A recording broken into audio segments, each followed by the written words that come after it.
Assalamu alaikum, dear students. I hope you are doing well. এর আগে আমি class নিয়েছিলাম কিছু টপিকসের উপরে কার্ডিওথোরাসিক সার্জারি এবং এর মধ্যে কিছু ফিডব্যাক পেয়েছি আমি বেশ কিছু স্টুডেন্টস কিছু প্রশ্ন করেছে আমাকে regarding some topics related to thoracic surgery. আমি একে একে কিছু কিছু ক্লাসের মধ্যে আমি সেই সমস্ত প্রশ্নগুলি নিয়ে একটু আলাপ করব। আমি একটা গাইডলাইন করে দিব, একটা বুঝিয়ে দিব বা চেষ্টা করবো একটা আইডিয়া দিতে অ্যাবাউট দোজ টপিকস। স্লাইডে সেটা দেওয়া থাকবে, তোমরা বাকিটুকু বই পড়ে নিয়ে বুঝে নিয়ে দেখে নিও। যদি কোনো সমস্যা থাকে এর পরেও let me know, I'll try to help you. So I start with my class today. First of all, আজকে আমাদের টপিক হচ্ছে কি একটি আছে প্রশ্ন ডিসফেজিয়া, ডেফিনেশন অফ ডিসফেজিয়া। আমরা ডিসফেজিয়া কি যদি বাংলায় বলি, সোজা কথা হচ্ছে গিয়ে গিলতে কষ্ট হওয়া। এ কিন্তু ব্যথা হওয়া নয়। So it refers as a condition related to difficulty in swallowing. এটা একটা খুব ইম্পর্টেন্ট ক্লিনিক্যাল টার্ম। যখন আমরা হিস্ট্রি নেই, বিশেষ করে কার্সিনোমা অফ ইসোফেগাস কিংবা কোনো অবস্ট্রাকটিভ ফিচার ইন ইসোফেগাস, সেগুলোর ক্ষেত্রে কিন্তু এই সমস্ত এই টার্মসটা খুব জরুরি। রোগী জিজ্ঞেস করি আমরা, আপনার কি খেতে কষ্ট হয় কিনা? রোগী বলে হ্যাঁ খেতে কষ্ট হয়, গিলতে কষ্ট হয়, খাবার আটকে যায় বা অনেকক্ষণ ধরে খাবার আটকে থাকে গলার মধ্যে বা বুকের মাঝখানে। All these things are related to this term difficulty in swallowing or dysphagia. তবে একটা টপিকস একটু পরে আসবে, একটা কথা হচ্ছে অডিনোফেজিয়া, যেটা অর্থ হচ্ছে গিয়ে গিলতে গেলে ব্যথা হয়। ওটা কিন্তু পার্থক্য আছে, আমি সেটা নিয়ে একটু পরে আলাপ করব। তো বেসিক্যালি এটা হচ্ছে গিয়ে ডিসফেজিয়া, এটা একটা symptom that's related to difficulty in swallowing. কেন হয়, কখন হয়? There's some disease, আমি একটু আগে বলেছি কার্সিনোমা অফ ইসোফেগাস, এটা যেমন একটা আছে, তেমনি in case of mortality disorder আমরা পাচ্ছি,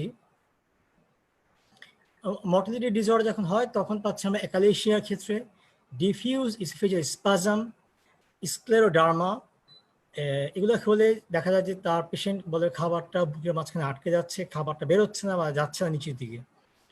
আবার যখন কোনো টিউমার থাকে লাইক কার্সিনোমা, অথবা যদি আমার ইসোফেগাসকে কোনো ধরনের এক্সটার্নাল কোনো কিছু কম্প্রেস করে দেয়, like mediastinal tumour, mediastinal lymph node, or tumour in the left atrium বা tumour in the great vessels, ওগুলো যদি আমার ইসোফেগাসকে চেপে রাখে, তখন দেখা যায় যে খাবারটা আর নিচে নামে না। That's also referred as a difficulty in swallowing বা spasm, so dysphagia.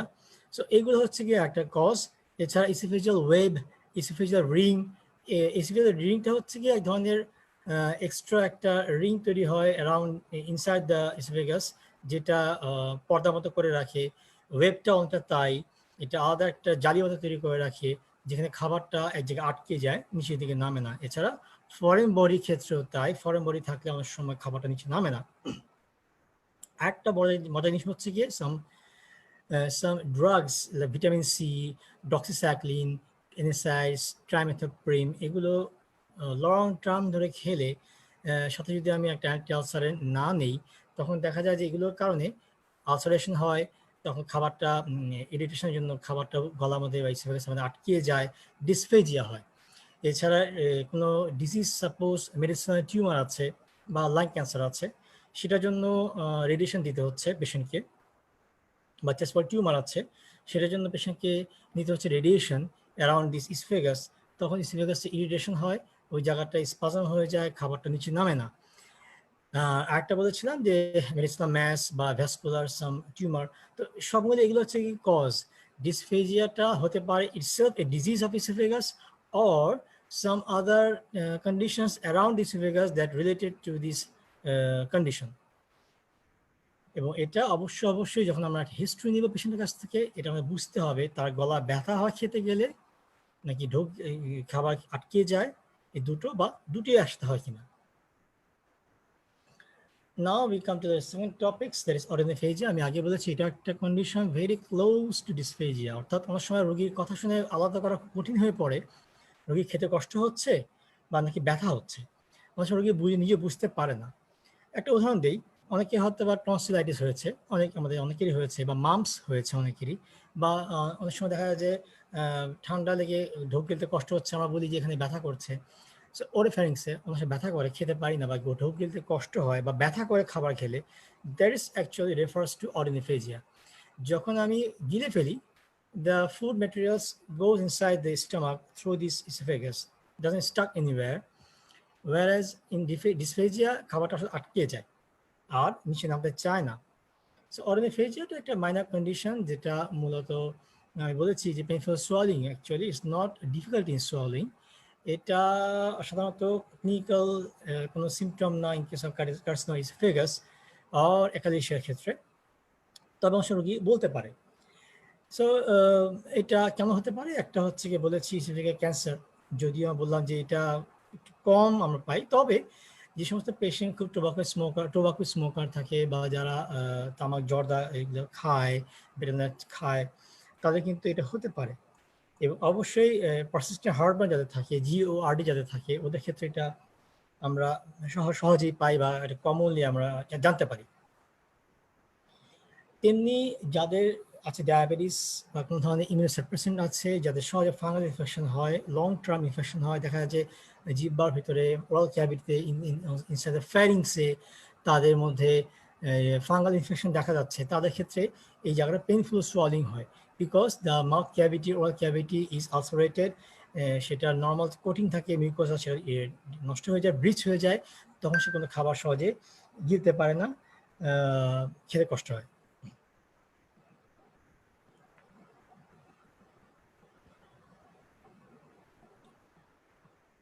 Gastroesophageal disease জিওআরডি, এটা একটা টপিকস যেটার ক্ষেত্রে আমরা ডিসফেজিয়া পাই, তেমনি অরিনিফেজিয়া পাই। লং টার্ম পেশেন্ট এনএসাইটিস খায় বা তার আলাদা সমস্যা থাকে, দেখা যায় তার সহজেই হার্ট বার্ন হয়, সেক্ষেত্রে তাদের এই ডিসফেজিয়া বা অরিনিফেজিয়া হতে পারে। এইচআইভি পেশেন্টের ক্ষেত্রে এটা আমরা পাই, তার অ্যাসিড রিফ্লাক্সটা সহজেই হয়, also related to the GERD, তখন দেখা যায় তার রিফ্লাক্স হার্টবার্ন হয় বলে তার এই অরিনিফেজিয়াটা হয়। পাশাপাশি যেটা একটা বলেছি যে আলসারেশনের ক্ষেত্রে এটা অবশ্যই কমন একটা টপিক, কমন একটা সিমটম। পেশেন্ট বলবে যে আমার গিলতে কষ্ট হচ্ছে বা গুলিতে ব্যথা হচ্ছে। আর অলমোস্ট লাইক ডিসফেজিয়া, এই রেডিয়েশন যাদের থাকে দেয়া হয় ইসোফেগাস, তাদের ক্ষেত্রে এই ডিফিকাল্টি ইন সোয়ালিংটা কনভার্ট ইনটু পেইনফুল সোয়ালিং। তো দেখা যাচ্ছে যে cause between this regarding this odynophagia or dysphagia is almost same. পেশেন্টের যে ফিচারটা বলবে এটা প্রায় কাছাকাছি, তবে আলাদা করা যায় যদি ব্যথাটাকে আমরা গিলতে কষ্ট থেকে আলাদা করতে পারি। সো এটা রোগীর সাথে কথা বলে হিস্ট্রি নেওয়ার সময় খুব carefully we can know the difference whether it is dysphagia or it is an ornithophagia. এরপরে প্রশ্নটা হচ্ছে কি clinical feature of oesophagus, carcinoma of ইসোফেগাসের ক্লিনিক্যাল ফিচার কি থাকে? আচ্ছা, ফার্স্ট অফ অল মনে রাখতে হবে এটা কিন্তু বেসিক্যালি অ্যাসিম্পটোম্যাটিক। কেন? যদিও মনে রাখতে হবে যে এই কার্সিনোমা ইসোফেগাসটা পেশেন্টের কিন্তু কমপ্লেন শুরু হওয়ার থেকে খুব দ্রুত এটা ছড়িয়ে পড়ে, উইদিন মান্থস, খুব ইয়ার লাগে না, উইদিন মান্থস পেশেন্টে এটা ডেভেলপ করে যায়।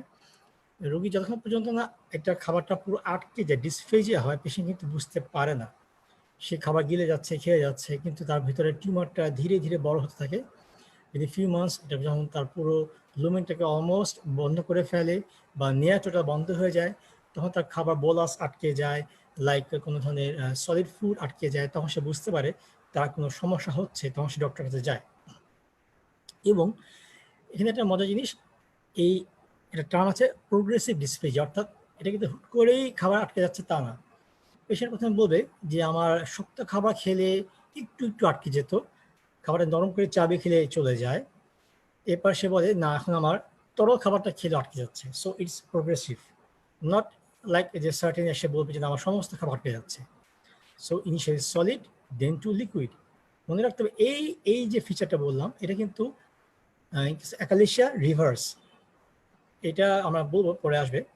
তো সেটা দিয়ে আমরা বুঝতে পারি যে অ্যাকালেশিয়া হচ্ছে না কার্সিনোমা ইসোফেগাস হচ্ছে। সো আরেকটা বললাম অরিনিফেজিয়া, একটু আগে বলেছি সেটা কেন, জাস্ট ডিসকমফোর্ট, যখন খাবারটা আটকে যাবে তখন পেশেন্টটা বুকের মধ্যে একটা অস্বস্তি বোধ করে, ব্যথা বোধ করে, যখন পেশেন্টটা একটু অ্যাডভান্স হয়ে যায়, রিকারেন্ট ল্যারিঞ্জিয়াল নার্ভ ইনভলভ হয়ে যায়, that leads to hoarseness of ভয়েস। যেহেতু এটা carcinoma condition, patient become malnourish, ক্যাকিক, ওয়েট লস হয়ে যায়। যেমন অনেক সময় দেখা যায় খাবারটা আটকে গিয়ে, যারা এলডারলি পেশেন্ট থাকে, খাবারটা কোনো কারণে অ্যাসপিরেট হয়ে চলে যায় লাংসে, that leads to aspiration pneumonia. আর অ্যাডভান্স কেসের ক্ষেত্রে পেশেন্ট বলবে যে তার জন্ডিস দেখা যায়, লিভারের সমস্যা দেখা যাচ্ছে, অ্যাসাইটিস হয়ে যাচ্ছে, প্রলিফিউশন হয়ে যাচ্ছে। All are features related to the metastasis. So ফিচারটা পড়ার সময় একটু ডিসক্রিপশনে মনে রাখতে হবে, তাহলে ওই ফিচারটা বোঝা সহজ, মুখস্থ করতে হবে না। Initially asymptomatic, then leads to symptoms like progressive dysphagia, odynophagia, chest discomfort, hoarseness of voice, also weight loss, pneumonia, especially pneumonia, and metastasis symptoms. এক কথা বলা মুশকিল, ট্রিটমেন্ট মডালিস্টটা কি, কিসের অপশনগুলো আছে in case of carcinoma oesophagus. এখানে ফার্স্ট অফ অল এটা আমি একটা কথা বলবো যে এটা যদি বাংলাদেশের প্র্যাকটিসটা এখনো হয়নি, there should be a tumour board. What does it mean? Tumor board, it consists of some consultant like a thoracic surgeon, an oncologist, and then a radiotherapist, and histopathologist, gastrointestinal physician, radiologist. তারা সবাই বসে, they will discuss regarding the case and they will come to a point or decision যে পেশেন্টটাকে কোন অপশনটা তার জন্য better. এবং অবশ্যই পেশেন্টের চয়েসটাকে আমরা প্রাধান্য দেব। যদিও এই বাংলাদেশের ক্ষেত্রে এটা কম হয়, কারণ রোগীরা সাধারণতভাবে সার্ভিস পায় না, অ্যাডভান্স সার্ভিস পায় না, এবং পেশেন্টও যে জায়গায় ডক্টরকে দেখাবে সেই জায়গায় অন্যান্য ফ্যাসিলিটিস থাকে না বলে এইটা সুযোগ নেওয়াটা কঠিন হয়ে পড়ে। তারপর একটা টিউমার বোর্ডের মাধ্যমে উই কাম টু ডিসিশন যে পেশেন্টটাকে আমরা কোন ট্রিটমেন্ট অপশনে যাব। Now we come to options. কী কী অপশন তার জন্য রয়েছে? অবশ্যই surgery, that is resection and anastomosis. এরপরে neo adjuvant or adjuvant chemoradiotherapy বা কেমোথেরাপি। Y new adjuvant? পেশেন্টকে আমরা সার্জারি করবো না, বা পেশেন্ট সার্জারি করবে না, বা পেশেন্ট সার্জারি করা যাবে না। So option is new adjuvant, because তার সার্জারি করা হয়নি। আর সার্জারি করে যদি দিয়ে থাকে, that is adjuvant chemotherapy or radiotherapy. এছাড়া অনেক সময় এন্ডোস্কোপিক্যালি এই মিউকোজাল যে টিউমারটা যেটা আছে, মিউকোজাটাকে কেটে ফেলা যায় সামান্য, যদি সেটা ছোটো টিউমার হয়ে থাকে, এটা করা যেতে পারে। অনেক সময় লেজার দিয়ে এটা করা হয়ে থাকে। কখনো কখনো যে অবস্ট্রাকশন থাকে, যে সেটাকে we can dilate by using Savarigila dilator, balloon dilator, ওটা দিয়ে আমরা ডাইলেট করতে পারি। or we can place a stent, জালি, রিং, যেটা ওই টিউমারটাকে চাপিয়ে দিয়ে একটা ক্যাভিটি করে দিবে, যেন খাবারটা গলা দিয়ে নিচে নামে। all these are options. পেশেন্টে কোনটা চুজ করবে এটা ডিপেন্ড করে টিউমার বোর্ডের উপরে এবং পেশেন্টের চয়েসের উপর বা পেশেন্টের কন্ডিশনের উপরে। What are complications? আমি একটা রোগী কার্সিনোমা ইসোফেগাস পেলাম, সে পেশেন্টের কার্সিনোমা ইসোফেগাস, রোগীটা সার্জারি করবে না, কেমোথেরাপি নেবে না, বা কোনো ধরনের ট্রিটমেন্টে সে যেতে পারছে না বা যাবে না। If left untreated, then it causes absolute dysphagia. তার পুরো খাবারে যে নলটা বন্ধ হয়ে যাচ্ছে, স্পেশালি নিউমোনিয়া হচ্ছে। অবশ্যই মেটাস্টেসিস যে ফিচারগুলো তার আরও বৃদ্ধি পায়, ওয়েট লস, ম্যালনারিশমেন্ট হয়, এবং পাশাপাশি আরেকটা হয় ট্র্যাকিও ইসোফেজিয়াল ফিস্টুলা হয়। অর্থাৎ তার যেখানে তার খাবারটা, যেখানে তার খাবারটা আটকে যাচ্ছে বা যেখানে টিউমারটা আছে, যদি সেটা ক্লোজ টু ট্র্যাকিয়া হয়, আপার পার্ট অফ ইসোফেগাসে হয়, ওখানে বারবার ঘষা বা ইরিটেশনের জন্য ট্র্যাকিয়ার মিউকোসাল পার্টটা ব্রিচ হয় এবং ইসোফেগাসের সাথে একটা অ্যাবনর্মাল কমিউনিকেশন হয়। সো যখন পেশেন্ট খাবে, লাইক সোয়ালো করবে, লাইক লিকুইড বিশেষ করে, the patient will complain of vigorous coughing because the liquid চলে যাচ্ছে inside the lungs through this trachea from the esophagus. So it's called tracheoesophageal fistula. So these are complications in case of carcinoma esophagus if it is left untreated. Now we come to another point. What is achalasia cardia, or what is a feature of achalasia cardia? এটা একটা motility disorder of oesophagus. ইসোফেগাসটা motility কমে গেছে, lower ইসোফেগাসটা becomes completely stricture যেখানে loss of peristalsis হয়, ওখানে নিউরনগুলো থাকে না, সো ওখানে কোনো ধরনের ট্রান্সমিটার পৌঁছায় না গিয়ে যে তার মাসেল রিল্যাক্স করে দিবে। সো ইটস কমপ্লিটলি অ্যাডহেরেন্ট আর টাইটলি মাসেল স্ট্রিকচার হয়ে থাকে, স্পাজম থাকে। সো খাবারটা আসলে ডিস্টাল যায় না। নাও রোগী কি বলবে? ডিসফেজিয়া, এটা প্রোগ্রেসিভ ডিসফেজিয়া। কিন্তু উল্টো, ফার্স্টে হবে তার লিকুইড দেন সলিড। অনেকে বলবে যে লিকুইডটা কেন আটকে যাবে? লিকুইড যাওয়া সহজ। কেন আটকাবে? কারণ এখানে কিন্তু কোনো ধরনের টিউমার নাই, স্পাজম হয়ে আছে। লিকুইডটা কিন্তু সহজে যেতে পারে না, সলিড যেতে পারে। কেন সলিড যেতে পারে? সলিডটা গ্র্যাভিটির কারণে ওই যে জায়গায় স্পাজম থাকে ওটাকে পাস করে যায়। Due to gravity it passes the spasm, but লিকুইডটা পাস করতে পারে না, তাই লিকুইডটা হয়তো আটকে যায়। পরে আর প্রোগ্রেশন চলে গেলে সলিডটা আটকে যাচ্ছে।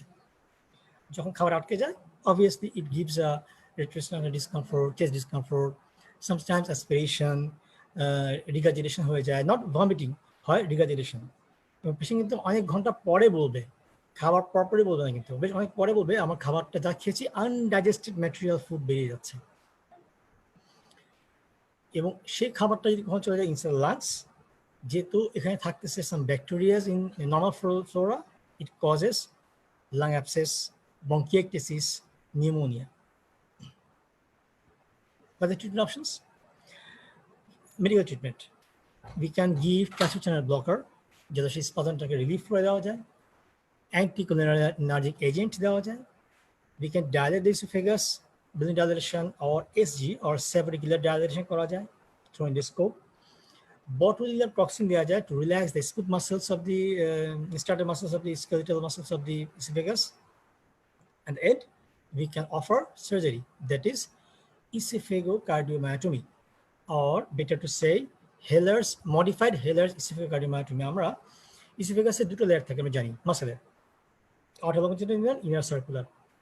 ওই মাসেল দুটোকে আমরা কেটে স্প্লিট করে দিই, অর্থাৎ তার উপরে মাসেলের উপরে কাভারিংটা সরিয়ে দিয়ে মাসেলকে যখন সরিয়ে দেই, কেটে ফেলি, only mucosa is left intact। যেহেতু মাসেলটির টাইটনেসটা থাকে না, তখন সে মিউকোসাটা একটু রিলিফ পায়, রিল্যাক্স করে, তখন খাবারটা সহজে নিচে নামে। That is esophagocardiomayotomy। Why cardiomyotomy? Because we do this procedure near the JE junction or gastroesophageal junction or near the cardiac end of the stomach। ওই জন্য এটা বলা হয় cardiomyotomy। What are the features? We can get it. আমরা দেখা যায় যে x-ray করে দেখবো, ডাই দিয়ে দেবো, অবশ্যই we give বেরিয়াম ডাই দেই। দেখা যায় পেশেন্টের এক্সরেতে দেখা যাবে, এক্সরে আমরা দেখিনি, বইয়ের মধ্যে নিশ্চয়ই আছে, যে নিচের দিকে শুরু হয়ে গেছে, উপরের দিকে ডাইটা ইসিফিগাসটা মোটা দেখা যাচ্ছে, এবং যেখানে ইসিফিগাস দেখা যাচ্ছে সেখানে আসলে নেগেটিভ শ্যাডো পাওয়া যায়, তো গ্যাস্ট্রিক এয়ার বাবদ থাকে না। সো এখানে দেখা যাবে যে প্রক্সিমাল ডাইলেটেশন, যেখানে আটকে গেছে নিচের দিকে, তার উপর দিকে প্রক্সিমাল ডাইলেটেশন অফ ইসিফিগাস, এবং যেখানে আটকে গেছে ন্যারিং হয়ে গেছে, smooth, not like shoulder effect or not Apple core effect, অর্থাৎ স্মুথ ট্যাপারিং হয়, দ্যাট ইজ কল্ড বার্ডস বিক, পাখি ঠোঁট ওর মতো করে আটকে থাকে, ও র্যাকটিয়াল অ্যাপিয়ারেন্স, এবং সেখানে অ্যাবসেন্স অফ পেরিস্টালসিস থাকে। সো এখানেই পার্থক্য করা যায় ফ্রম কার্সিনোমা, যে কার্সিনোমাতে কিন্তু হবে গিয়ে শোল্ডার ইফেক্ট, অ্যাব্রো থ্যাব্রো থাকবে, এবং এটা হতে পারে এনিওয়্যার অফ ইসোফেগাস। কিন্তু ইন কেস অফ অ্যাকালেশিয়া এটা শুধু মূলত লোয়ার অফ ইসোফেগাসে হয়, near the JE junction, smooth tapering obstruction থাকে, বার্ডস বিক অ্যাপিয়ারেন্স বলা হয়। এবং এই ইন কেস অফ অ্যাকালেশিয়াতে it will be dilated the proximal part, whereas in case of carcinoma esophagus it's not dilated, esophagus length থাকে proximal part normal. সাধারণত food material ওখানে written পাওয়া যায় না, যেটা রিটেন পাওয়া যায় ইন কেস অফ অ্যাকালেশিয়া কার্ডিয়া। প্যাথোফিজিওলজি এটা সহজ, সবাই জানি আমরা, the incomplete absent of relaxation of lower esophageal sphincter and absent of peristalsis of the body of the esophagus, because এখানে কি আছে, এখানে selective loss of inhibitory neuron in myotic plexus distal oesophagus, অর্থাৎ এখানে মায়োট্রিপ্লাসিসের মধ্যে নিউরন থাকেই না। So ওটা ডায়ালেট হওয়ার জন্য কোনো ধরনের নিউরোট্রান্সমিটার পাঠাতে পারে না। So it's always remain spasm, always remain, যাকে বলা হয় মাসেলটা থাকে কনস্ট্রিক্ট হয়ে থাকতেছে। So it's not relaxed, so ওই জায়গাটা থাকে স্পাজমের মধ্যে। দ্যাটস ওয়াই দ্য অ্যাকালেশিয়া হ্যাপেন্স, এবং ডিস্টালি ন্যারোয়িং হয়, প্রক্সিমালি হয় ডায়ালেটেশন। কজ কি? যদি প্রাইমারি বলি ইডিওপ্যাথিক, এরপর বলা হয় ভিগোরাস একটা কজ, সঠিক জানা যায় না। আর একটা হচ্ছে Chagas disease, that is secondary cause. এটা বেশিরভাগের ট্রিপানসোমা ক্রুজি ইনফেকশন দিয়ে হয়। এটা ব্রাজিলে বেশি হয়, বাংলাদেশে বা আমাদের সাউথ এশিয়াতে এই সাথে তেমন দেখা যায় না। যার ক্যান্সার থেকে এটা হতে পারে, যদি বলা হয় যে ক্যান্সার থেকে এটা হওয়ার চান্স অনেক কম, তারপরে এটা হতে পারে, রিমোট একটা চান্স। এছাড়া infiltrating disorder of the lower oesophageal sphincter, sarcoidosis, amyloidosis, uncontrolled diabetes mellitus, familial কোনো ধরনের adrenal insufficiency, এরা generalized intestinal motility ডিসঅর্ডার থাকলে এটা হতে পারে। এছাড়া neuromuscular disorder like Parkinson disease. So basically এগুলো হচ্ছে গিয়ে কজ। যদিও আমরা যখন সার্জারি করি বা কাজ করি তখন এগুলো সব কিছু আমরা পাই না। আমরা দেখি ইডিওপ্যাথিক কজ সবচেয়ে বেশি পাওয়া যায়, কোনো কারণ নাই, কোনো কারণ ছাড়া এটা কোনো কারণ জানা যাচ্ছে না, এবং সেই প্যাথোফিজিওলজিটাই মূল কজ। বাংলাদেশের ক্ষেত্রে চ্যাগাস ডিজিজ বা আনকন্ট্রোলড ডায়াবেটিসের জন্য ক্যান্সার বা এই এই অ্যাকালেশিয়া কার্ডিয়া কমই পাই আমরা। তারপর মনে রাখতে হবে ইডিওপ্যাথিক প্রাইমারি আর সেকেন্ডারি হচ্ছে গিয়ে Chagas disease, lung oesophageal cancer, অথবা any sorts of amyloidosis, sarcoidosis, Parkinson disease, gastrointestinal motility disorder, এগুলো সব হচ্ছে কি কজ অফ দি অ্যাকালেশিয়া কার্ডিয়া। পরে কমপ্লিকেশনস খুব সহজ। If it's left untreated, patient develops aspiration pneumonia because তার খাবারটা নিচে নামছে না, খাবার জমতে জমতে লাংসে চলে আসে। Esophagus thin হয়ে যায়, when it becomes dilated, it becomes thin, so there's chance of perforation. Esophageal cancer এটা হয়, বাট বলা হয় যে it takes 20 years to develop a cancer, so it's remote possibility. Malnutrition, অবশ্যই পেশেন্ট খেতে পারছে না বলে তার ম্যালনারিশমেন্ট তৈরি হয়ে যায়। আর জিওআরডি অংশ দেখা যায় লং টার্ম কেসে, যেহেতু তার এখানে রিফ্লাক্স ডিজিজটা বেশি হচ্ছে। How can we differentiate between achalasia cardia and from the carcinoma esophagus? আমি একটু আগে বলেছি, ফার্স্ট রোগীকে চিন্তা করি হিস্ট্রি নিয়ে। পেশেন্টটা ইউজুয়ালি থাকবে elderly in case of carcinoma esophagus, বা মিডল এজড। achalasia থাকবে আর young patient. Carcinoma esophagus is a short history দেবে, within months. Because of achalasia, long history, years. Carcinoma esophagus রোগী বলবে progressive dysphagia but solid, then liquid. achalasia বলবে first liquid then solid. Carcinoma esophagus regurgitation কম পাওয়া যায়, whereas achalasia বেশি পাওয়া যায়। যদি untreated থাকে রোগীটা, it comes with a signs symptoms of metastasis, whereas achalasia এটা পাওয়া যায় না। একসাথে পাচ্ছি আমরা আগে বলেছি apple core effect, filling defect, shouldering effect, no dilatation of esophagus, no retained fluid material, whereas anywhere of this esophagus, whereas in case of achalasia it's lower in the esophagus, diffuse, there's narrowing of the esophagus in the lower end, smooth tapering lower end, and there is no epicor or shouldering effect, and retained food material can be seen. Now we come to the last topic, malignant pleural effusion. Malignant pleural effusion আলাদা definition না, actually আমাদের জানতে হবে what is pleural effusion. Accumulation of the excessive pleural fluid in the pleural space, and in case of malignancy, accumulation of the excessive pleural fluid in pleural space due to any malignancy. আমরা জানি আমাদের pleural fluid থাকে around 30 to 50 ml প্রতি পেশেন্টের, প্রতিটা মানুষের থাকে, এটা normal. But above that 200, 300, 1 litre, 2 litre, 3 litre পর্যন্ত ফ্লুইড চলে আসে ইন স্পেস। তো এটাকে বলা হয় pleural effusion। কি করতে হবে? Depends on patient symptom. যদি পেশেন্ট সিমটোম্যাটিক হয়, তার শ্বাসকষ্ট বেশি হচ্ছে, তার ব্রেথলেসনেস হচ্ছে তখন আমরা এটাকে ড্রেনেজ করতে চাই। সো ড্রেনেজ করতে হবে by using chest drain tube or intercostal tube under local anesthesia. Also, we can aspirate, but that does not give permanent solution. But the real picture is আমাদের ড্রেনেজের মাধ্যমে ফ্লুইডটা বের করে দিতে হবে, দেওয়ার পরে সেই স্পেসটাকে we have to obliterate.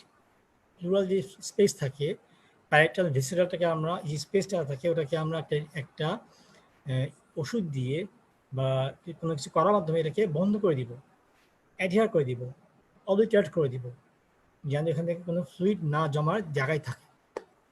So উদ্দেশ্য সেটাই, we will obliterate the plural space. তার আগে আমরা পানিকে বের করে দিচ্ছি বাই ইউজিং আইটি টিউব। এই যে কাজটা করি আমরা, প্লুরাল স্পেসটাকে অবলিটারেট করি, এটাকে বলা হয় ফ্লুইডেসিস। এটা দুভাবে করা যায়, কেমিক্যাল অ্যান্ড সার্জিক্যাল। কেমিক্যালটা কিছু আমরা ওষুধ দিয়ে করি, একটু পরে সেটা বলবো। আর সার্জারি করি বেসিক্যালি দুটো হবে। আমরা সার্জারি করার সময় মেকানিক্যাল অ্যাব্রেশন করি, অর্থাৎ তার যে সার্জারি করার সময় থোড়াকুড়ি করি বা ভ্যাটস করি, তার যে প্যাডটা পুরো থাকে জাস্ট ওয়ালে, ওটাকে আমরা স্ক্র্যাচ করে দিই, ব্লিডিং হয়। হলে পেশেন্ট যখন শ্বাস প্রশ্বাস নেয় তখন প্যাডেল পুরো ভিসাল পুরোটা মিলে যায়, due to this bleeding the space is obliterated. এছাড়া অনেক সময় কী করা যায়, তাদের প্যাডেল পুরো থেকে প্যাডেল পুরোকে আমরা ফেলে দিই, প্যাডেল পুরোটমি। কখন করি?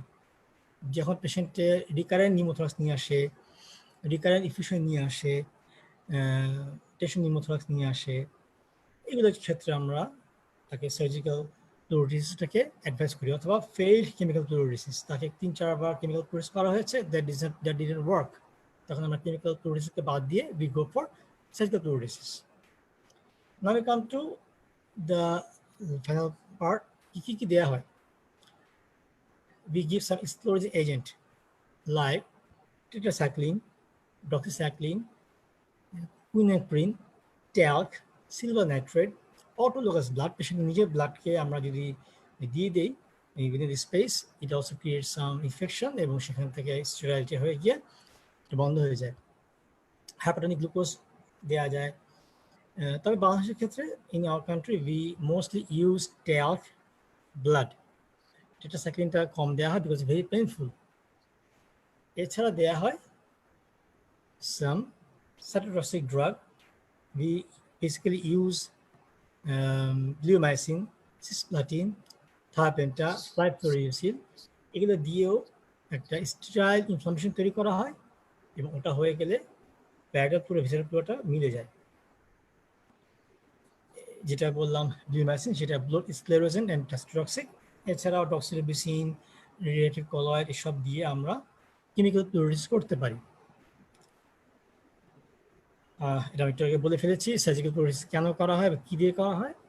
বেসিক্যালি এটা একটা সার্জিক্যাল অ্যাব্রেশন দিয়ে প্লুরা, এছাড়া প্যাডের প্লুরিটমি করা হয়। আজকে আমাদের টপিকসটা আমার এখানে শেষ। আমার কাছে আরও কিছু প্রশ্ন রয়ে গেছে, যে ফিডব্যাক প্রশ্ন আমি ইনশাল্লাহ নেক্সট সোমবার দিন ক্লাস নিব, সেগুলো ক্লিয়ার করে দেবো ইনশাল্লাহ। Thank you.